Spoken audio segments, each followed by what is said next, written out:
Judas, capítulo 1, versos 1 e 2. Vamos todos ler juntos?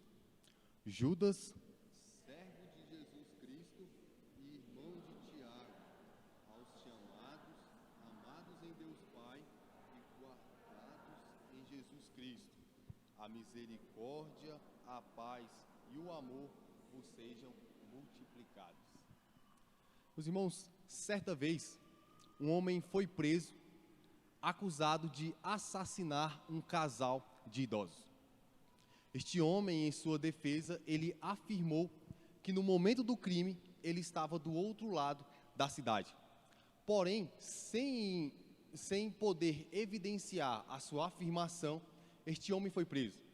E isso, irmãos, porque um jovem que presenciou o crime garantiu que havia sido este homem que havia assassinado esse casal de idosos. Porém, após alguns meses, veio à tona um vídeo, e nessa filmagem mostrava uma característica que este homem que fora preso não possuía: uma tatuagem em suas costas. Veja, irmãos, esse elemento, ele ajudou a diferenciar uma pessoa da outra e salvou um homem inocente de passar o resto dos seus dias na cadeia. Mediante a isso, irmãos, nós vemos que as características são importantíssimas e necessárias na vida de todo ser humano. Esta palavra característica, ela originou-se no latim e ela significa uma marca gravada.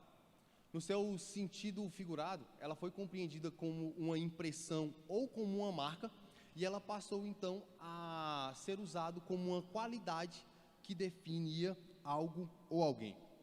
Veja, irmãos, as características, os irmãos bem sabem, que são um conjunto de qualidades, defeitos e expressões de uma pessoa. Além disso, irmãos, a característica, ela é um elemento construtivo e formador de conceitos. Ela nos ajuda na construção de uma ideia, no conceito e na noção de algo ou alguém. Além disso, irmãos, ela nos ajuda também a diferenciar uma pessoa da outra, e ela fornece qualidades e particularidades da mesma. E ainda, meus irmãos, a característica, ela é um elemento essencial na vida de todo ser humano. Isso porque ela nos ajuda a especificar coisas e pessoas de tal forma que se torna quase que impossível de se equivocar quando alguém especifica através das características. Neste texto aqui, irmãos, nós trataremos justamente sobre isso, sobre as características dos cristãos, características essas que formam o nosso caráter cristão, nos distinguem dos ímpios e ainda evidenciam a nossa crença no verdadeiro mestre, ou seja, na pessoa bendita de Cristo Jesus. Então, irmãos, em primeiro lugar, nós veremos que o cristão, ele é um servo de Cristo. Acompanhe comigo o verso 1, parte A. Judas diz: Judas, servo de Jesus Cristo e irmão de Tiago. Veja, irmãos, Judas, ele inicia a sua epístola se identificando, e ele se identifica como um servo de Cristo. A palavra servo aqui no grego, utilizada por Judas, é doulos, que significa escravo. E todo escravo, ele é reconhecido por algumas características. Por exemplo, todo escravo, meus irmãos, eles trabalham incansavelmente, eles não pertencem a si próprio, eles não fazem a sua própria vontade, eles vivem para agradar o seu Senhor, eles são totalmente dependentes do seu Senhor, a sua devoção, ela é singular, ou seja, eles servem ao único Senhor, e ainda, irmãos, eles são pessoalmente responsáveis, ou seja, eles devem prestar contas ao seu Senhor. Então, logo, meus irmãos, nós podemos definir que um escravo é um homem cujo o corpo e a vida, com todas as suas forças e capacidades produtivas, pertencem a uma outra pessoa, ou seja, ao seu Senhor. Essas aqui, irmãos, essas características, nós encontramos em todos escravos e também naqueles que se apresentam como servos nas Escrituras. Judas, ele vai usar aqui uma figura muito conhecida do seu tempo para se identificar para os seus leitores. De acordo com Hernandes Dias Lopes, naquele período, o Império Romano possuía cerca de 60 milhões de escravos. E Judas, meus irmãos, ele poderia ter se identificado como um parente de Jesus, porque ele era meio irmão de Cristo. Ele poderia ter se identificado como um líder eclesiástico, porque ele era. E ele poderia também ter se identificado como um participante do círculo apostólico, tendo em vista que ele costumeiramente se encontrava com os apóstolos. Mas ainda assim, ele decidiu ou preferiu se identificar como um servo de Cristo. E o que levaria Judas a se identificar como um servo, tendo em vista que ele tinha tantas possibilidades? Judas, ele se identifica como servo porque ele percebeu que é mais honroso ser um servo útil e sincero de Cristo do que ser consanguíneo dele. Além disso, além de Judas ter percebido essa honra em ser um servo por ser sincero e útil, além disso, meus irmãos, essa expressão servo, ela possuía um significado honroso. Isso porque no passado, no Antigo Testamento, os, entre aspas, grandes homens de Deus, eles foram identificados ou chamados dessa mesma forma, como servos. Por exemplo, Abraão, Moisés, Josué e Davi, todos eles foram chamados de servos e alguns deles também, inclusive, foi chamado pelo próprio Deus de servo. Mas, veja, irmãos, Judas se identifica também como um servo porque ele se apresenta como os grandes homens, os grandes, entre aspas, homens da sua presente época, aqueles homens que foram usados por Deus, homens que se identificaram e viveram como servos de Cristo, como Paulo, Tiago, Pedro e João. Todos eles se identificaram e viveram como servos de Cristo. Então, Judas notou ou percebeu que há um certo sentido honroso nessa expressão servo. Além disso, meus irmãos, Judas, ele atribui a si mesmo essa posição de servo, não como uma posição de auto-humilhação, mas sim de uma sujeição voluntária ao seu mestre. Com essa posição, irmãos, Judas mostra que está à total disposição de Cristo, até mesmo para a morte, se necessário for. Mas ainda, irmãos, Judas, ele se identifica como servo, porque através dessa posição, ele pôde ressaltar o senhorio de Cristo em toda a sua carta e levar os seus leitores a compreenderem qual que é a real posição de Cristo, que é Senhor dos Senhores. Paulo, em Filipenses capítulo 2, verso 11, diz que chegará o dia em que toda a língua confessará que Jesus Cristo é o Senhor para a glória de Deus Pai. Se nós olharmos para 1 Timóteo capítulo 6, verso 15, e Apocalipse capítulo 19, verso 16, nós veremos que a Bíblia nos diz que Jesus, ele é o Senhor dos senhores. Mas veja, irmãos, Judas, ele também se apresenta como um servo de Cristo, porque ele foi comprado e remido pelo sangue de Cristo. Atos capítulo 20, verso 28, a Bíblia diz que a igreja foi comprada pelo sangue de Cristo. 1 Coríntios capítulo 6, verso 20, Paulo diz, porque fostes comprados por preço. E 1 Pedro, capítulo 1, versos 18 e 19, sintetizando esses dois versículos, diz que nós fomos resgatados da nossa vã maneira de viver através do precioso sangue de Cristo Jesus. Um detalhe importante, irmãos, é que se nós olharmos para todo o contexto das Escrituras, nós vemos que você nunca vai achar lá alguém comprando uma esposa, um filho ou então um amigo. Sempre quando se compra alguém nas Escrituras, é sempre um escravo, um servo. Então, irmãos, só para que fique claro aqui, Judas, ele se apresenta como servo porque ele viu nessa expressão um sentido honroso, para mostrar que ele está em completa sujeição e à disposição de Cristo, para ressaltar o senhorio de Cristo e também para mostrar que ele foi comprado pelo sangue de Cristo. Veja, irmãos, apesar de Deus nos comprar como escravos através do sangue de Cristo, Deus não nos trata como um. Muito pelo contrário, Deus, ele nos trata como amigo, como filho e como uma noiva. Então, logo, meus irmãos, essa sujeição aqui, essa servidão a qual Judas trata, não é algo que é imposto por Deus, mas sim pelo próprio homem, que após ser livre, deseja se fazer servo de Deus. Veja, irmãos, quando o homem percebe que ele foi livre da escravidão do pecado, ele percebe que a melhor alternativa é de se sujeitar como servo àquele que o libertou. Então, irmãos, em primeiro lugar, uma primeira característica do cristão é que todo cristão ele é um servo de Cristo.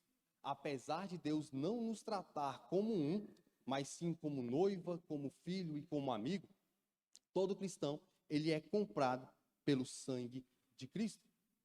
Mas, veja, irmãos, em segundo lugar, nós veremos que o cristão ele é um participante das doutrinas da graça. Acompanhe comigo o verso 1, parte B. Judas diz: aos chamados, amados em Deus Pai e guardados em Jesus Cristo. Veja, irmãos, é desse modo que Judas se refere aos seus leitores, aos seus destinatários.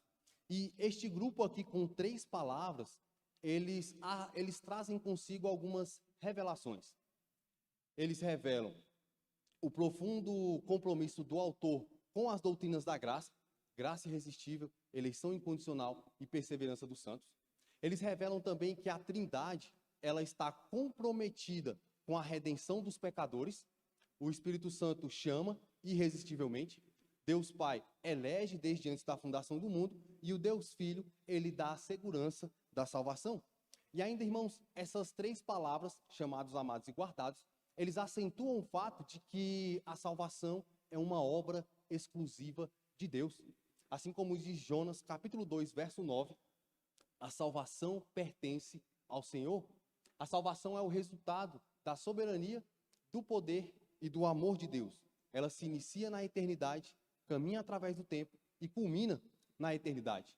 Então, de forma bem breve, veremos cada uma dessas expressões. A primeira expressão aqui que Judas cita é chamados.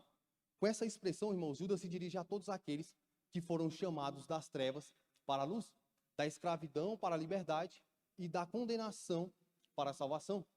Veja, irmãos, com essa expressão aqui, Judas deixa claro que o homem não se antecipa a Deus.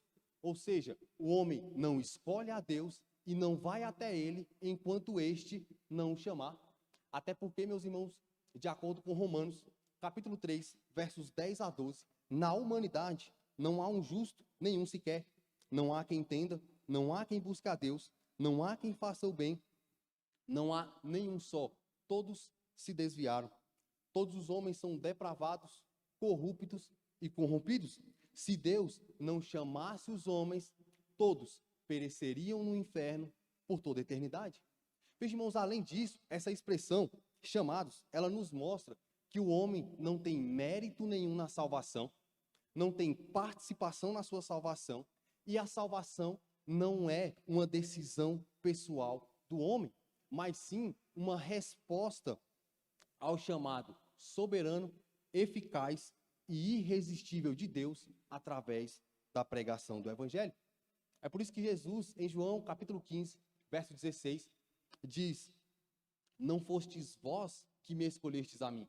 Pelo contrário, eu vos escolhi a vós outros. É importante ainda destacar, irmãos, que a Bíblia ela nos fala sobre 2 tipos de chamado. Um geral e um específico. Um interno e outro externo. Um que é dirigido aos ouvidos e outro que é dirigido ao coração dos homens. O chamado geral e externo é aquele que é dirigido aos ouvidos dos homens. E esta é a pregação do Evangelho sem a ação do Espírito Santo. Esta é também, irmãos, a manifestação de Deus na sua natureza e em toda a sua criação, mostrando que existe um Deus e que a ira desse Deus precisa ser aplacada. Esse chamado aqui que se dá através destas coisas, os homens a rejeitam. E por rejeitarem, perecerão no inferno por toda a eternidade. É por isso que Mateus capítulo 22, verso 14, Jesus diz que muitos são chamados, mas poucos escolhidos. O segundo chamado que a Bíblia nos fala é um específico e interno e que é dirigido ao coração dos homens. Este é o chamado de Deus para o seu povo. E este chamado, meus irmãos, ele é irresistível. Jesus diz em João capítulo 10, verso 27, que as minhas ovelhas ouvem a minha voz, eu as conheço e elas me seguem. E esse chamado, irmãos, ele se dá também através da pregação do Evangelho, porém com a ação do Espírito Santo, fazendo com que vis indignos pecadores, como eu e você, porém eleitos desde antes da fundação do mundo, sejam salvos graciosamente daquilo que nós merecemos, a ira vindoura de Deus. Esse chamado, meus irmãos, nós chamamos de graça irresistível e nenhum homem é capaz de resistir. É por isso que em Romanos, capítulo 8, verso 30, Paulo diz que os que foram predestinados foram chamados, os que foram chamados foram justificados, e os que foram justificados, eles foram também glorificados. Então, a primeira doutrina aqui da graça, que o cristão ele é participante, é justamente a graça irresistível. A segunda expressão que Judas usa aqui é amados em Deus Pai. E com essa expressão, irmãos, Judas nos mostra que todos aqueles que foram chamados irresistivelmente pelo Espírito Santo para a vida eterna, todos eles são amados por Deus. E detalhe, irmãos, todos são amados eternamente, incondicionalmente e imutavelmente. Deus ama o seu povo eternamente. É de eternidade a eternidade. Jeremias capítulo 31, verso 3, Deus diz, com amor eterno te amei. Veja, irmãos, é um amor que iniciou na eternidade e nunca terá fim. É um amor como o de um esposo fiel, dedicado à sua esposa e pronto para dar a sua vida por ela. Assim como está escrito em Efésios, capítulo 5, verso 25, maridos, cada um de vós, amai as vossas esposas, assim como Cristo amou a sua igreja e se entregou por ela. Este é o amor de Deus pelo seu povo. É um amor eterno, é um amor de entrega. Mas, irmãos, Deus ama o seu povo também incondicionalmente. Ele nos amou não porque viu alguma virtude em nós, mas apesar de nós sermos pecadores. Deus nos amou não por causa dos nossos méritos, mas apesar dos nossos deméritos. Nós, pecadores, temos todas as qualificações possíveis para sermos odiados por Deus, mas Ele decidiu nos amar. Nós éramos inimigos e desafiantes de Deus, mas Ele decidiu nos amar e nos amar incondicionalmente. Paulo, em Romanos, capítulo 5, verso 8, diz que Deus prova o seu amor para conosco pelo fato de ter Cristo morrido por nós, sendo nós ainda pecadores. Então, logo, meus irmãos, esse amor por Deus nada mais é do que um reflexo do seu amor por nós. Ele nos amou primeiro, então por isso nós o amamos. É um amor incondicional. E ainda, irmãos, Deus ama o seu povo imutavelmente. Ele nos ama no mais alto grau e não há nada que possa fazer com que ele mude esse amor por nós. Em João, capítulo 13, verso 1, diz que Jesus amou-os até o fim. Imagina você ter que amar um Pedro até o fim da sua vida, um Tomé até o fim da sua vida. E esse, irmãos, foi o amor de Cristo por aqueles a quem ele escolheu ali. E este é o amor do Deus triuno por nós, pecadores. É um amor imutável. Então, irmãos, Deus, em sua soberania, de acordo com o beneplácito de sua vontade, e unicamente isso, ele escolheu dentre a humanidade caída alguns e os amou incondicionalmente para cumprir o seu propósito e glorificar o seu santo nome. Não havia nenhuma motivação para ele nos amar. Ele simplesmente decidiu nos amar eternamente, incondicionalmente e imutavelmente. Aqui há uma segunda doutrina da graça da qual o cristão ele é participante. Ele é eleito, ou seja, amado por Deus incondicionalmente desde os tempos eternos. Mas, irmãos, a terceira expressão que Judas usa aqui é guardados em Jesus Cristo. Com essa expressão, Judas mostra que o cristão ele é guardado por Deus para a salvação. Judas apresenta aqui, irmãos, a terceira doutrina da graça, que é a perseverança dos santos. E, puxando um gancho aqui, ele ainda apresenta a segurança da salvação. Veja, irmãos, o cristão ele é guardado pelo próprio Cristo, guardado para a salvação, ele é guardado da prática contínua do pecado, e ele é guardado para viver uma vida santa, unida à Trindade e longe da apostasia. Veja, irmãos, tão logo nós vemos aqui que uma vez salvo, salvo para sempre, não por causa dos méritos ou das qualidades dos homens, mas sim porque é Cristo Jesus quem o guarda. O cristão irá perseverar até o fim. Então, logo, meus irmãos, aqueles que supostamente perdem a sua salvação, nada mais são do que farsantes. São bodes vestidos de ovelhas. São pessoas que foram limpas por fora, mas nunca receberam uma nova natureza por dentro.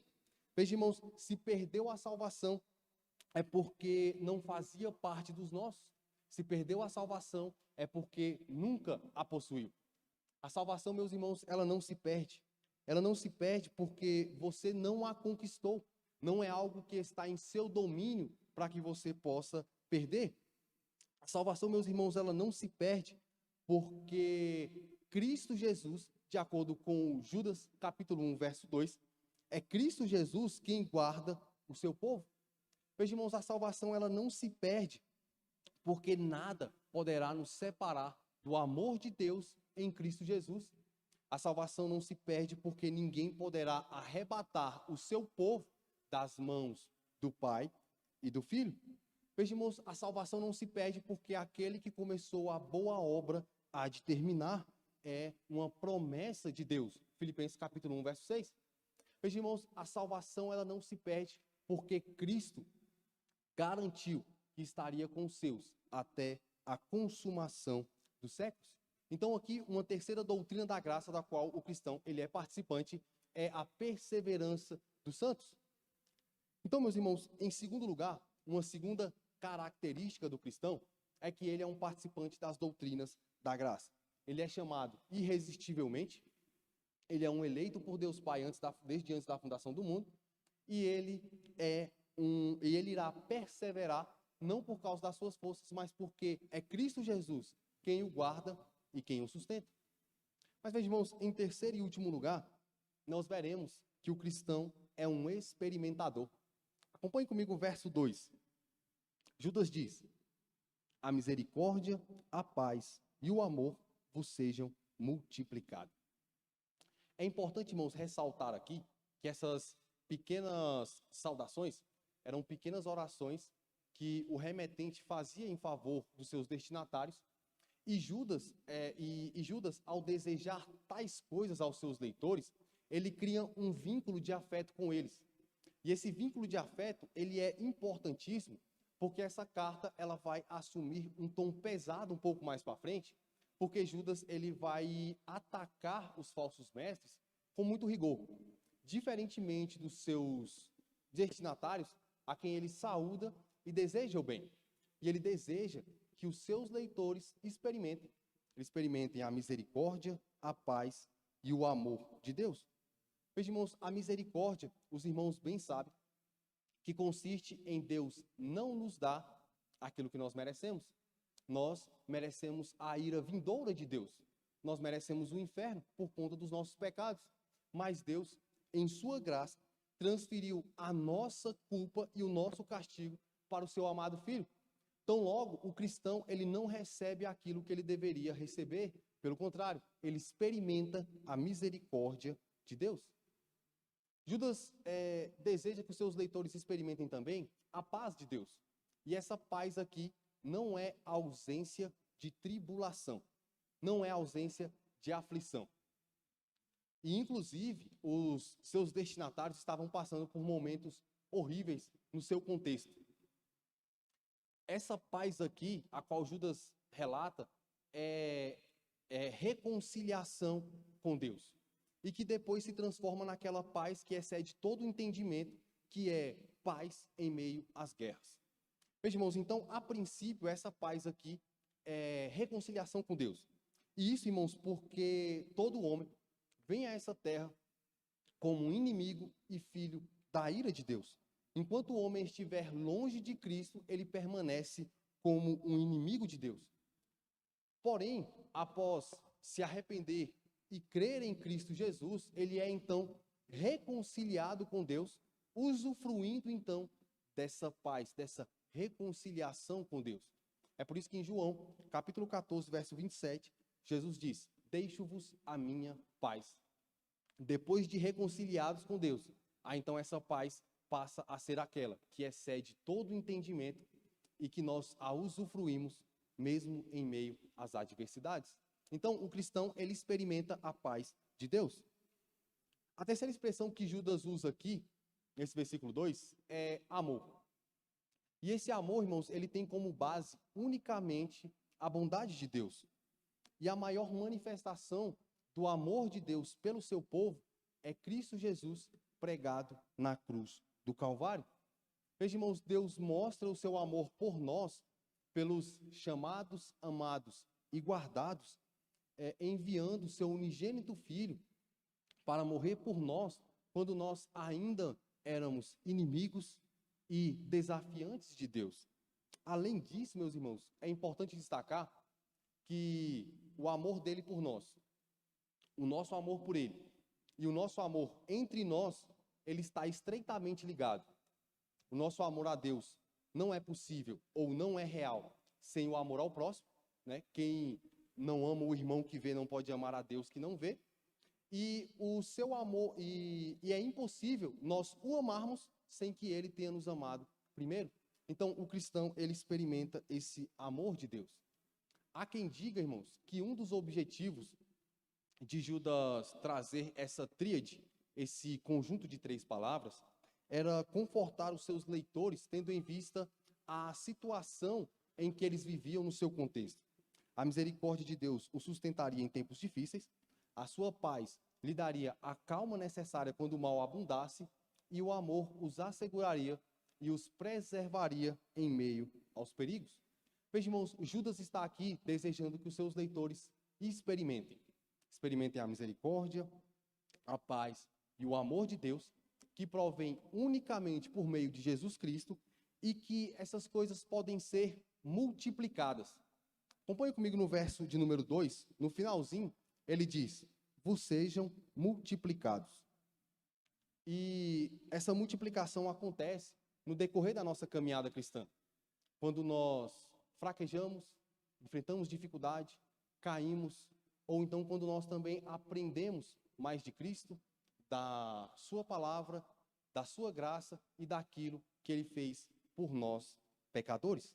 Então, irmãos, em terceiro e último lugar, uma terceira característica do cristão é que o cristão, ele é um experimentador. Ele experimenta a misericórdia, a paz e o amor de Deus. Estas coisas, elas são multiplicadas no decorrer da nossa caminhada cristã e elas provêm por meio ou por intermédio de Cristo Jesus. Então, irmãos, só fazendo aqui um breve resumo do que nós vimos aqui nesse texto, nós vimos que Judas expõe aqui algumas características dos cristãos. O cristão, ele é um servo de Cristo, ele é um participante das doutrinas da graça, ele é chamado irresistivelmente, ele é eleito por Deus Pai antes da fundação do mundo e guardado em Cristo Jesus, tendo a segurança da salvação. E ele é também um experimentador. Ele experimenta a misericórdia, a paz e o amor de Deus, que provém por meio de Cristo Jesus, e que estas coisas são multiplicadas no decorrer da nossa caminhada cristã. Então, mediante a isso, eu gostaria de tirar aqui algumas rápidas aplicações e eu encerro a mensagem. A primeira aplicação que eu gostaria de tirar desse texto, acreditando que todos nós somos cristãos aqui, acreditando que todos nós somos cristãos, a primeira aplicação que eu gostaria de tirar desse texto é que você é um servo de Cristo. Romanos capítulo 6, verso 22, Paulo diz que, libertos do pecado, nós somos transformados em servos de Deus. Veja, irmãos, não tem um meio termo. Não há um muro para se subir. Ou você é um escravo, um servo do pecado, ou você é um servo de Cristo.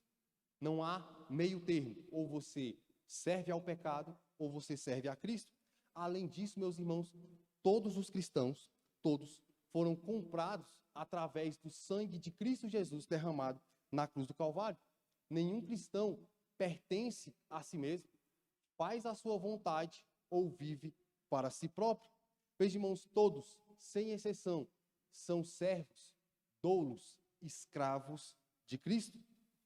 Sendo assim, se todos nós somos cristãos e somos servos de Cristo, sendo assim, a nossa sujeição, ela deve ser completa a Cristo.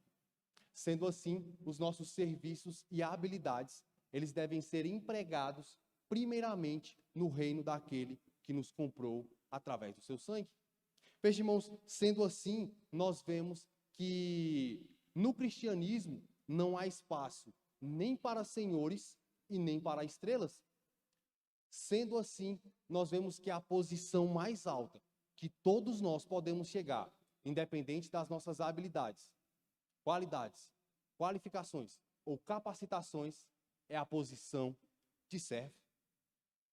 Veja, irmãos, mediante a isso, nós vemos que o cristão, ou ele é um servo, ou ele é uma grande farsa. Ou você serve a Cristo, ou você serve o pecado. Veja, irmãos, essa aqui, ela deveria ser a nossa apresentação, visão, posicionamento e vida prática.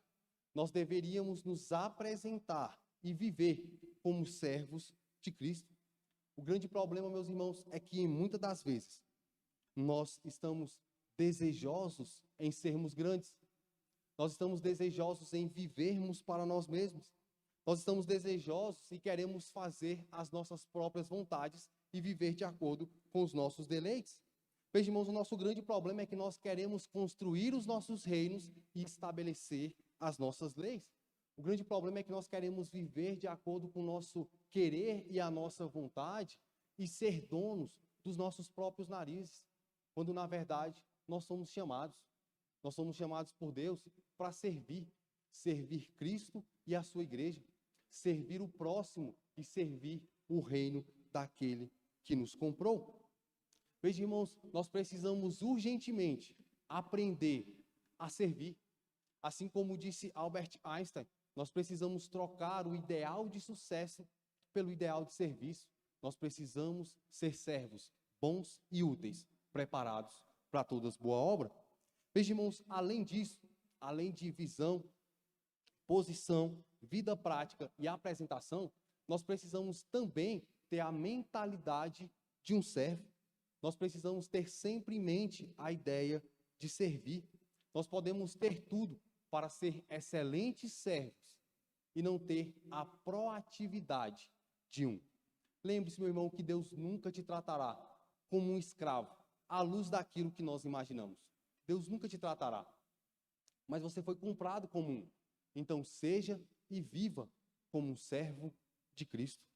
Além disso, meus irmãos, por mais que nós falhamos em nossa servidão, e nós temos falhado, essa é uma excelente oportunidade para nós reavaliarmos a nossa prática de servir e voltar, ou então iniciar essa prática de servir a Cristo, o seu reino, o próximo e a igreja.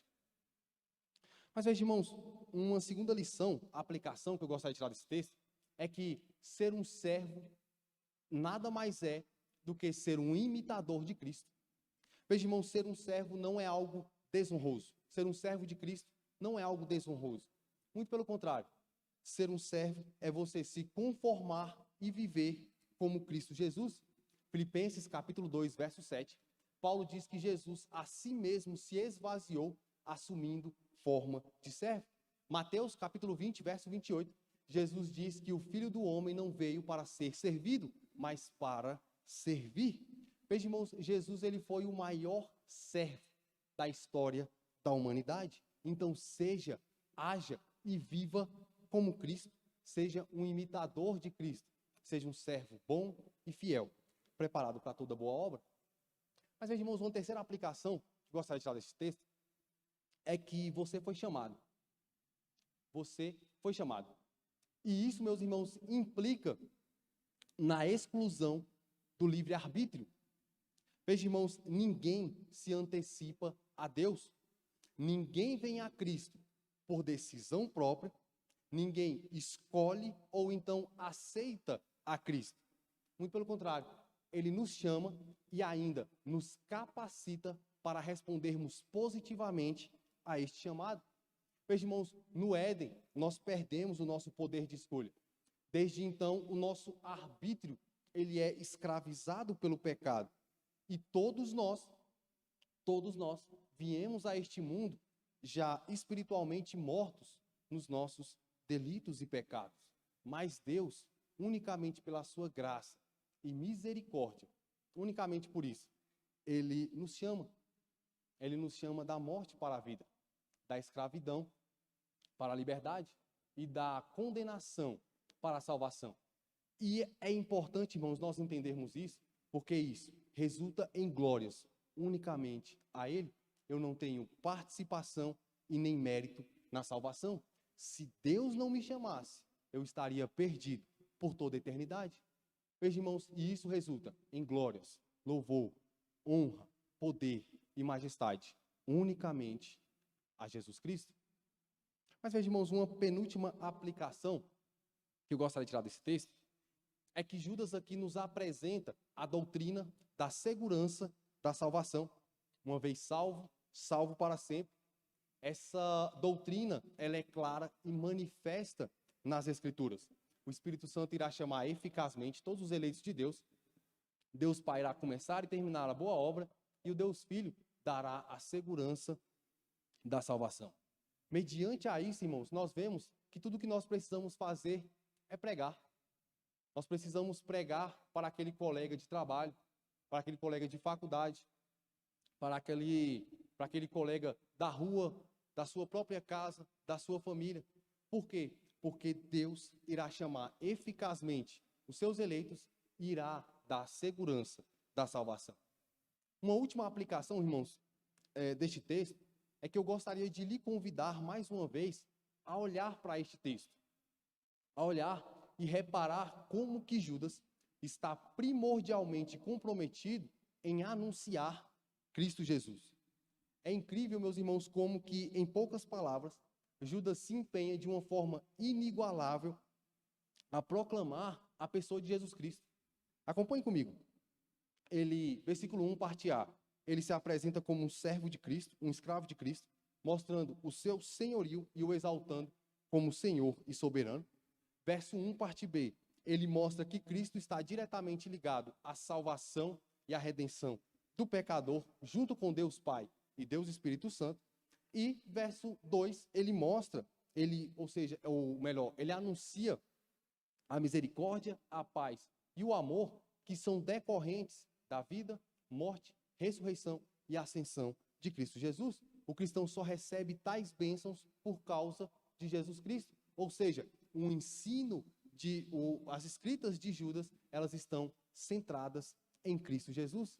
E dessa mesma forma, eu gostaria de lhe convidar a centralizar a tua vida, os teus pensamentos, as tuas ações e as tuas reações, os teus escritos e todas as demais coisas da tua vida, na pessoa bendita de Cristo Jesus. Que Ele seja o centro da sua vida e da sua história. Veja, irmãos, eu concluo lhe mostrando que essas daqui são algumas das características dos cristãos e que elas possam definir a cada um de nós aqui nesta noite. E se ela não tem nos definido, que nós possamos ir em busca de nos qualificar, ou melhor, nos assemelhar, nos conformar com essas características. Até porque a soberania de Deus, ela nunca anulou a responsabilidade dos homens. Amém?